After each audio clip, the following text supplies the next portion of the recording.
O Fatos e Eventos é um programa da Associação dos Acionistas Minoritários de Empresas Estatais. Ele foi desenvolvido e é realizado pelo jornalista Joel Fernando Machado de Faria. Joel Fernando trabalhou nos jornais de Porto Alegre. Depois foi agropecuarista na cidade de Jaguarão. De volta, ele empresta a sua experiência para realizar esse Fatos e Eventos. Durante a Expo Inter 2010, o Fatos e Eventos registrou diversos depoimentos e entrevistas com grandes personalidades da agropecuária nacional. Dentre essas, destacamos o Dr. Gedião Pereira. O Dr. Gedião Pereira, ele é veterinário e é vice-presidente da Federação de Agricultura do Rio Grande do Sul. O Dr. Gedião Pereira esteve na Rússia e manteve contatos importantíssimos que interessam a toda a agropecuária nacional. Ele vai falar um pouco sobre isso. Nós realmente tivemos a oportunidade de estarmos junto numa missão brasileira que teve na Rússia no mês de maio, fim de maio, início de junho, juntamente com a PEX Brasil, que é a Agência Brasileira de Promoção das Exportações, onde tivemos a oportunidade efetivamente de visitar produção e produtores de pecuária de corte na Rússia. É um mercado potencial muito grande, um país que sabemos é o dobro do Brasil, com mais ou menos 140, 150 milhões de pessoas e com um bom poder aquisitivo. Que parte da Rússia tu fostes? Nós andamos na região ao sul de Moscou, na região de Kalung, onde verificamos aí e visitamos as primeiras propriedades de pecuária de corte que foram privatizadas na Rússia no ano de 1991. Depois nos trasladamos para a região de Magnitogorsk e Chelyabinsk, que já é uma região da Rússia que já fica na Ásia, justamente a primeira região que faz a fronteira entre Ásia e Europa, mais ou menos a 2.700, 2.800 quilômetros a leste de Moscou, onde também tivemos a oportunidade aí de estarmos em contato com o ministro de Pecuária da região de Chelyabinsk e discutimos efetivamente as potencialidades que temos nós brasileiros de exportarmos alguns produtos para a Rússia. Essas novas propriedades privatizadas, tens ideia do tamanho delas, a magnitude delas, em termos tecnológicos, como é que elas estão aparelhadas? A Rússia ela tem um problema inerente quanto à sua produção primária. A Rússia, diga-se de passagem, é muito produtora de trigo e agora com esses grandes incêndios, essa grande seca que aconteceu no país, inclusive mexeu nas cotações mundiais de trigo. Ela é grande produtora de trigo e não é tão grande assim produtora de pecuária em função das dificuldades climáticas, porque é um país que tem 6 meses do ano com temperaturas de 40 graus, 44 graus abaixo de zero, o que traz uma dificuldade inerente, evidentemente, muito grande ao desenvolvimento dessa atividade. Mas a Rússia realmente é um país extraordinário, sob o ponto de vista do que está acontecendo agora depois da queda do comunismo em 1991, quando a Rússia tornou-se também mais um país democrático e capitalista no mundo. Houve uma redução dramática na sua produção de pecuária, ela reduziu de 50 milhões de cabeças de bovinos para algo em torno de 18 milhões de cabeças, uma redução substancial em função das dificuldades e do custo de produção, ao mesmo tempo em que a terra também, ela praticamente na Rússia é um dos poucos países do mundo em que o hectare de terra está valendo muito pouco. Nós tivemos lá percepções de que a terra na Rússia vale de 0 a 100 dólares o hectare, quando aqui no Rio Grande do Sul nós temos, como comparativo, nós temos terras que vão de 5 mil dólares até 15 mil dólares o hectare. E assim nós vemos a mesma coisa no Uruguai, a mesma coisa na Argentina, ao mesmo que Europa e Estados Unidos. Isso aí se deve a um motivo muito forte. Com o fim do comunismo, as pessoas migraram para as cidades. A Rússia é um país que hoje encontra-se muito urbanizado, com cidades extremamente importantes, e houve um esvaziamento no campo justamente em função dessas dificuldades climáticas. Nós verificamos propriedades lá sendo vendidas a 30 dólares o hectare, nós tivemos uma oferta pelo ministro de Chelyabinsk de até 2,5 milhões de hectares, vejam bem, 2,5 milhões de hectares disponíveis a investidores brasileiros, se fosse o caso, em que, se não interessavam em comprar, arrendariam essas terras por 49 anos. Quer dizer, foram colocações que nos pareceram assim muito chocantes, eu diria assim, porque é uma avalanche de terra. E realmente a gente andando no interior da Rússia, principalmente nessa região de Kalunga, ao sul de Moscou, que são solos fertilíssimos, semelhantes aos solos da Ucrânia. O solo similar que nós temos aqui na América do Sul é a província de Buenos Aires, que é um dos melhores solos do mundo. Realmente essa região ela se distingue pela qualidade de solo e, no entanto, está praticamente despovoada tanto de pecuária como de agricultura e também despovoada de pessoas. As pessoas na Rússia parece que preferiram migrar para as cidades. Descobrimos um mercado potencial porque o que nós podemos observar é que a Rússia hoje é um país rico. É um país que está rico e vivendo de poucas coisas. Eles vivem basicamente de gás e petróleo, eles têm a chave de energia, são os maiores produtores de gás e petróleo do mundo. Eles têm a chave de energia da Europa, através dos gasodutos. São os grandes exportadores de nitrogênio, fósforo e potássio para a agricultura mundial. O Brasil é um grande importador desses três elementos para desenvolver esse grande agronegócio que hoje e se apresenta o Brasil ao mundo. O Brasil, após os Estados Unidos, é a maior agricultura do mundo hoje. Ainda vivem de aço e da indústria siderúrgica, e são coisas que trazem um poder aquisitivo ao russo e com isso aí faz com que ele esteja importando as suas necessidades básicas. Então isso explica por que a população está muito linkada ao comércio nas grandes cidades, vivendo justamente das riquezas naturais desse grande território. Então, a partir disso aí, nós descobrimos esse nicho. Existe interesse do governo russo em função das grandes importações que estão fazendo de alimentos. Existe um grande interesse por uma questão de segurança deles, de fazer importações, e aí nesse nicho de mercado é que nós brasileiros, nós gaúchos, estamos entrando. Justamente que é a exportação de material genético para o desenvolvimento, no caso, eu estava junto com o pessoal da raça Hereford, pelo qual eu participo, com exportação de sêmen, de embriões, e possivelmente já a partir da próxima primavera, aliás, do próximo outono, nós podermos exportar animais em pé, ventres, naturalmente, ventres, porque o governo russo está interessado em subsidiar os seus produtores para voltar a ampliar novamente a pecuária, para voltar a um patamar pelo menos de segurança em termos de produção de carne naquele país. Se eles não comprarem a nossa carne, eles não têm o que comer, é isso? Evidentemente, eles são grandes produtores de trigo. São autossuficientes e exportadores de trigo também. Mas nos outros produtos, tanto na parte de suínos, quanto de aves, quanto de bovinos, eles são grandes importadores. E via de regra, em qualquer supermercado russo que se possa visitar, quem tiver a curiosidade, quem for a Moscou ou outra cidade russa qualquer, praticamente dentro do supermercado é quase tudo importado. Muito pouca coisa é produzida no país. O país hoje ele é grande dependente alimentar do mundo, mas como ele tem também uma chave energética e o mundo hoje é carente por energia e a Europa basicamente depende muito da energia proveniente da Rússia, ele tem essa segurança de ter o dinheiro para comprar os produtos, e é o que estão fazendo hoje.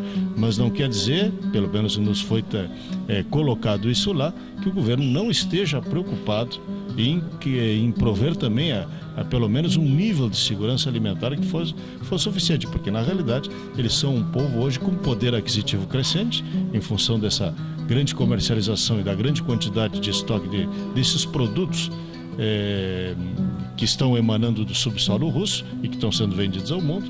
Eles buscam efetivamente esta segurança, e esta segurança neste momento está sendo basicamente efetuada pelo comércio. Muito obrigado, Dr. Gedeon Pereira, vice-presidente da Farsul.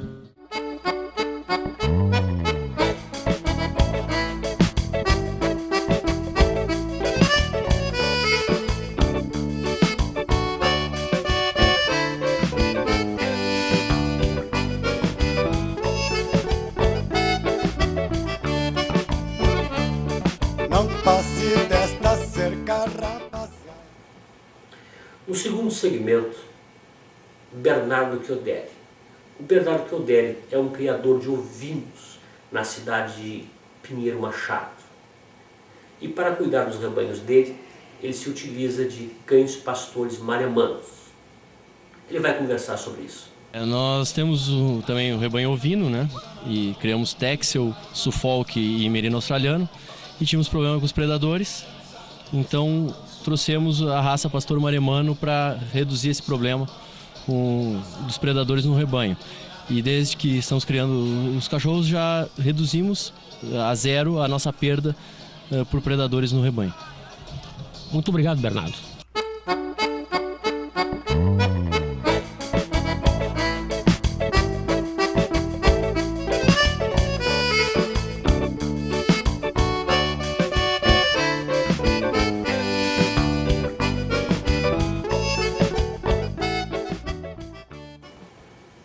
No terceiro segmento, vamos ver a executiva Eni Martiello. Ela trabalha na Proplanta e vai falar sobre o trabalho dela e o que a Proplanta faz.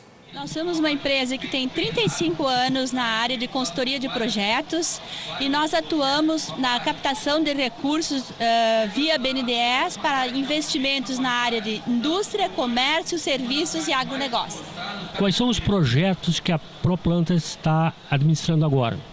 Nós estamos administrando projetos grandes, desde usinas de biodiesel, projetos para indústrias têxteis, temos projetos na indústria de sucos nesse momento, bem importante aqui no estado, temos projetos na área agrícola, projetos de suinocultura, muitos projetos de desenvolvimento para a construção de silos, para armazenagem de grãos.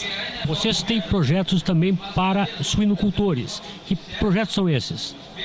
Os projetos para suinocultores são apoio para investimentos na estrutura, construção de área física, como compra de equipamentos, bem como desenvolvemos, junto a esse projeto, um projeto de incentivo,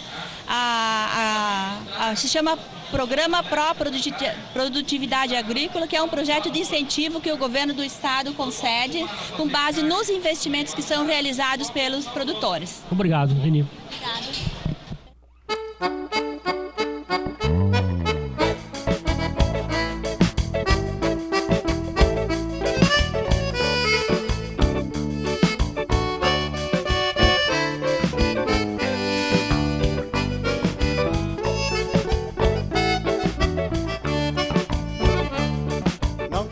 No quarto segmento, vamos ver Fernando Schwank. O Fernando Schwank é executivo da Brazilian Hereford e Braford, na cidade de Bagé. Ele também esteve recentemente na Rússia, mas foi tratar da venda de embriões da raça Hereford. Fernando, que projeto é esse de embriões que se ouve falar aqui na Expoenta? Na verdade, nós estamos falando de um projeto de promoção comercial internacional de duas raças importantes, que é o Hereford e o Braford. Esse projeto ele é uma parceria da Associação Brasileira de Hereford e de Braford e da Agência Brasileira de Promoção de Exportações e Investimentos, a Apex Brasil. Um projeto que está fechando agora 1 ano de atividades, com foco principal de promoção internacional da genética destas duas raças. E nesse sentido nós estamos falando de sêmen, estamos falando de embriões, estamos falando de touros, de ventres, enfim, e de produtos associados à cadeia produtiva. E nós temos hoje definidos pelo projeto, em cima de informações estratégicas, comerciais, 8 mercados-alvo.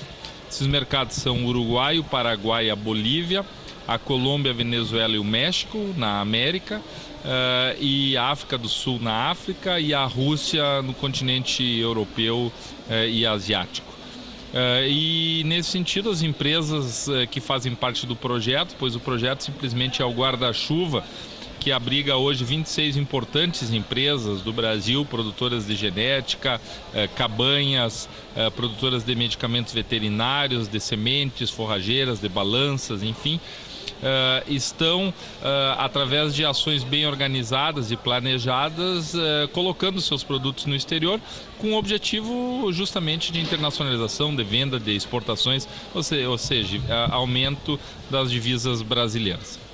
O Fernando Schwank esteve na Rússia. Como é que está a situação do rebanho bovino lá? Na verdade, a Rússia interessa para o projeto em função do Hereford, né? Que é um gado de alta qualidade e que tem uma resistência ao frio bastante grande, tanto que é originário do Canadá, produzido nos Estados Unidos, enfim, de regiões frias do mundo. E nesse sentido, a Rússia ela está em pleno desenvolvimento de um programa de recuperação da pecuária de corte.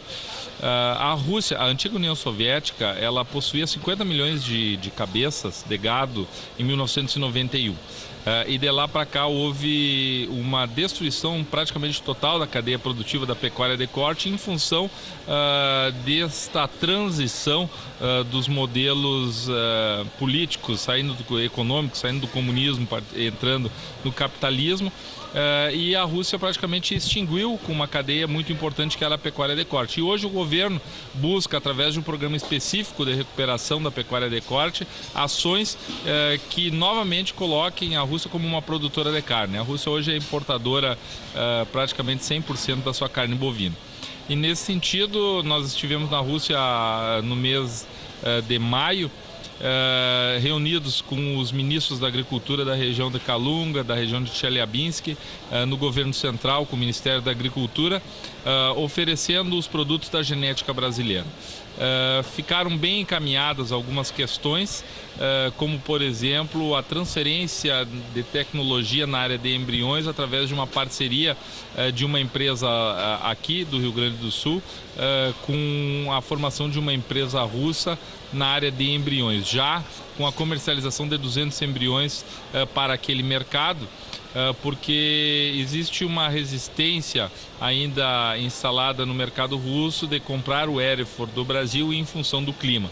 Então eles têm e buscam uma parceria comercial um pouco mais fortalecida com o Canadá, que tem um clima bastante semelhante com eles. Mas ficaram muito impressionados com a qualidade do nosso rebanho, ficaram muito impressionados com a qualidade técnica dos nossos técnicos, e existe aí uma oportunidade comercial muito grande, não só para a área da genética, embriões, sêmen, mas também na área de animais vivos, que logisticamente é uma coisa bastante mais complicada, mas existe essa possibilidade. A Rússia hoje compra animais da Austrália, mas também de outras empresas que transpassam e que trabalham em outros elos da cadeia produtiva, como na área da sanidade animal, como na área de balanças e troncos, como na área de insumos veterinários. Enfim, existe aí uma grande oportunidade que está sendo apresentada e que nós, através do programa Brazilian Hereford e Braford,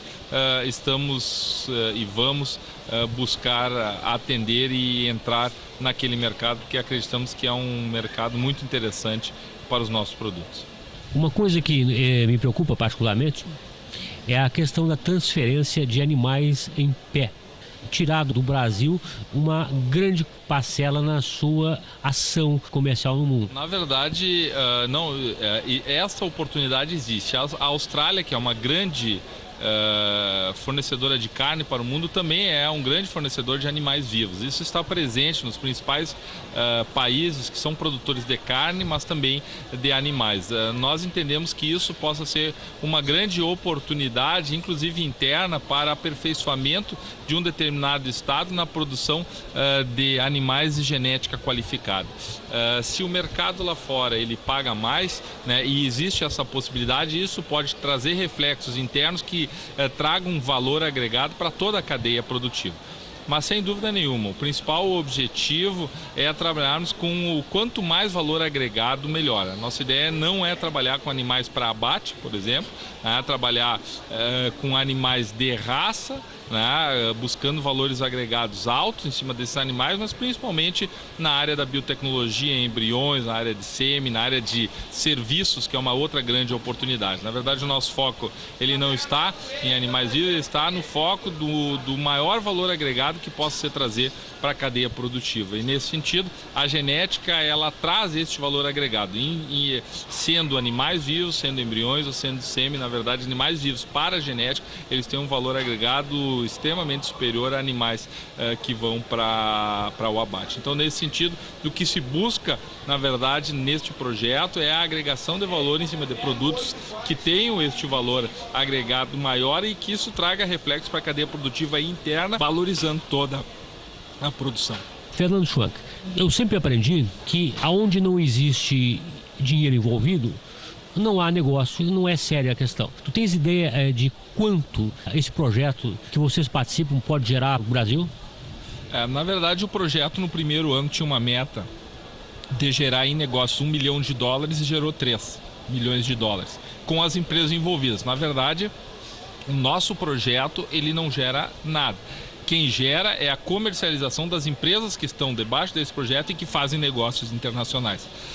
Então, nós estamos falando que através de uma primeira ação organizada e planejada, nós conseguimos atingir 200% a mais do planejado do primeiro ano. E nós estamos trabalhando com a meta de que nos próximos 2 anos possamos trabalhar aí com $5 milhões por ano em venda de produtos, insumos veterinários, medicamentos, genética para esses países alvos. O rebanho bovino russo praticamente não existe mais, é isso? Corte não. Não existe mais no de corte. Então é um trabalho para muitos anos. Nós acreditamos que é um trabalho para muitos anos. Às vezes as pessoas dizem, mas nós vamos ajudar, porque os russos hoje são os grandes importadores de carne do Brasil. E aí parece ser um contrassenso da gente ajudar a construir de novo a pecuária de corte para que eles tenham menos dependência externa. Mas, na verdade, essa é uma estratégia e é um caminho sem volta que o governo russo definiu como sendo um projeto estratégico para a Rússia. E esses países que normalmente são países que estão sempre em guerra, ou que têm conflitos, eles, obviamente, têm que ter uma produção de alimentos interna forte. E a Rússia já foi uma produtora de alimentos forte. Então, na verdade, se nós não buscarmos esta oportunidade, outros países o buscarão. Na feira que nós visitamos na Rússia, em Moscou, estavam lá já presentes os países europeus, a Alemanha, a França, a Bélgica, com a questão da tecnologia agregada leiteira, a questão de aves, a questão de suínos. Quer dizer, eles estão trabalhando para a reconstrução da pecuária como um todo, e a pecuária de corte, sem dúvida nenhuma, é um dos projetos estratégicos. Então, é uma grande oportunidade para o mercado brasileiro. Existem algumas barreiras, obviamente, uma delas é o idioma. O alfabeto cirílico, quer dizer, a falta de muitos cidadãos russos falarem inglês por um país que está aberto aí há 20 anos. Então, na verdade, também tem que se passar e ultrapassar algumas barreiras. Mas a oportunidade existe, as empresas que encontrarem os caminhos certos, sem dúvida nenhuma, nós acreditamos que vão ter bons frutos nesse projeto. O programa Fatos e Eventos agradece a participação de Fernando Schwank. Isso aí, eu queria agradecer a oportunidade e dizer que este projeto, mais uma vez, que é uma parceria entre a Associação Brasileira de Hereford, de Braford, e a Agência Brasileira de Promoção de Exportações e Investimentos, é um projeto muito importante para o Brasil. E a Apex Brasil, ela tem feito um estupendo trabalho de apoio, não só ao nosso projeto, mas a outros quase 80 projetos brasileiros que estão aí conquistando o mundo. Isso é importante para o Brasil, isso é importante para as cadeias produtivas, e nós que temos percorrido outros países, muitos empresários vêm até nós e dizem, nós aqui no Paraguai ou na Bolívia, nós não temos o apoio de uma agência desse sentido, uma agência governamental que apoia o setor empresarial para aumentar as divisas do país e vender os seus produtos lá fora. Então a Apex Brasil, ela sem dúvida nenhuma é uma parceira fundamental e importante que tem feito um grande papel no cenário nacional. Então eu queria deixar registrado mostrado isso, e a Associação Brasileira de Hereford é mais uma parceira da Apex Brasil a desenvolver esse trabalho e aí a buscar o mundo, né, com nossos produtos de qualidade. O Brasil hoje é um país de excelência em muitos produtos e a genética de Hereford e Braford não é diferente, é a genética de qualidade para o mundo. Obrigado. Que agradeço. Muito obrigado.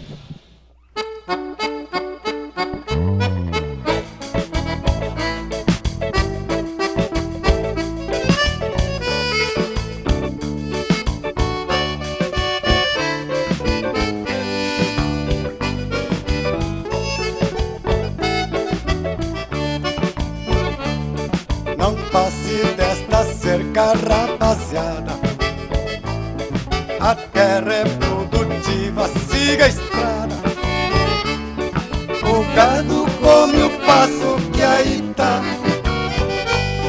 Procura outro lugar pra te lavrar. Eu não sou desta tal agricultura.